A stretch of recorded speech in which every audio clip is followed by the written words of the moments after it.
welcome to the Fans Fantasy Premier League show. Today we're talking Chelsea. What are your thoughts on Chelsea for this year?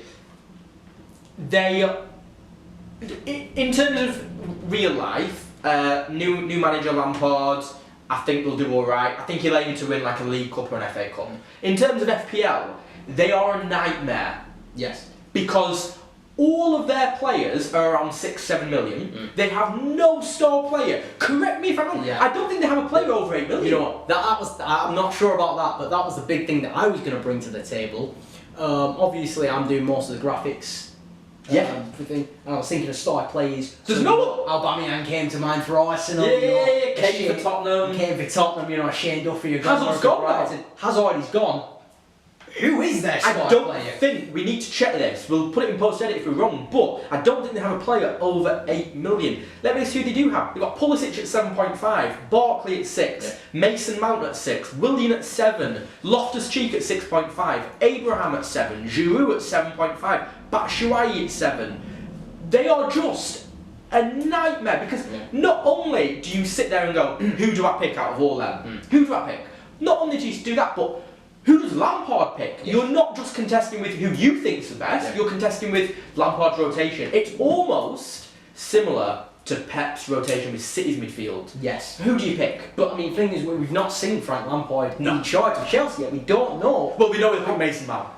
He loves Mason Mount. He does like we know Mason he'll pick Mason Mount. And at 6 million, he's a decent shout. The one thing to take from that is, I personally would not touch Pulisic with a barge pole at 7.5 because he's unproven. Right. He's unproven. I know he was a Dortmund. Yeah, he'd pick you Wobbe. Yeah, it was. I imagine Wobbe's a lot cheaper than Pulisic. Yeah. Yeah, but Pulisic, he's not proven in the Premier League. Okay. We've seen many players who have been... When Arsenal signed Henry, he wasn't proven in the Premier League. When Chelsea signed Hazard, he wasn't proven in the Premier League. I'm not saying that it could be subject to change over time, but starting off at 7.5 for a player who is unproven, for a player who Lampard didn't pick to bring in. No, he didn't. I'm not sure if Pulisic would be a wise move there. Can I tell you what his record it's at Dortmund was? It's certainly a risk take. It could work. Just say you do decide to go for Pulisic. I don't think a hell of a lot of people are going to bring him in. But if you do, and he starts off on fire, you know, has an absolutely amazing start to the season, perhaps that's a wise move. Well, you're going to see price go up. Yeah. So do you take the risk now? It's a risk. Like I say, 20 games last season at Dortmund. How many goals do you think he scored? Go on. 7. That's not bad. I think It's not bad. I do think he's a bit of. However, he's America's sweetheart player. If you look at teams in the German league overall, I don't think they're as strong as the teams in the Premiership. And on top of that, from what I've seen of the Bundesliga, I don't keep up to date with it, but from the odd games and highlights I have seen, it seems to be a league which favours more attacking style football. Yeah.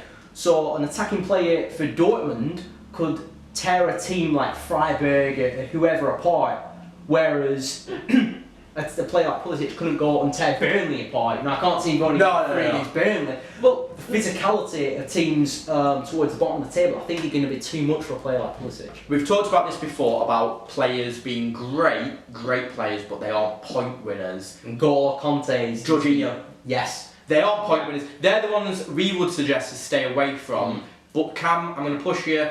You have to pick 2 Chelsea players for your team. Who do you pick?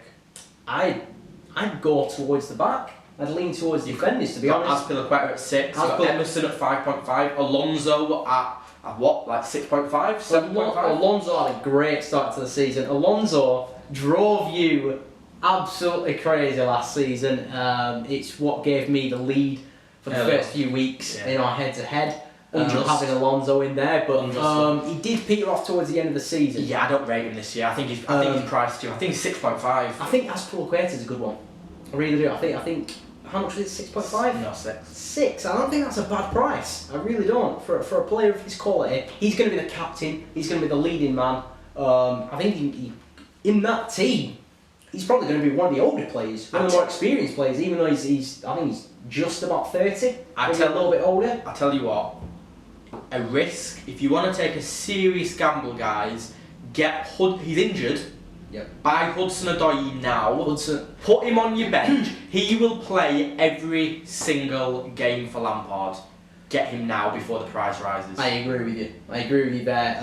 Whether you want to bring him in now, I'm not entirely sure whether people should take the risk. But certainly when he gets back from injury, Hudson-Odoi for me is going to be their star man, I think, going forward. Well, that's the news. Who would you pick? Would you pick Hudson-Odoi and wait for him to come back, or who would you pick out of Abraham at 7, and Giroud at 7.5? Who would you pick? I'd go Abraham. I go Giroud. You tell us.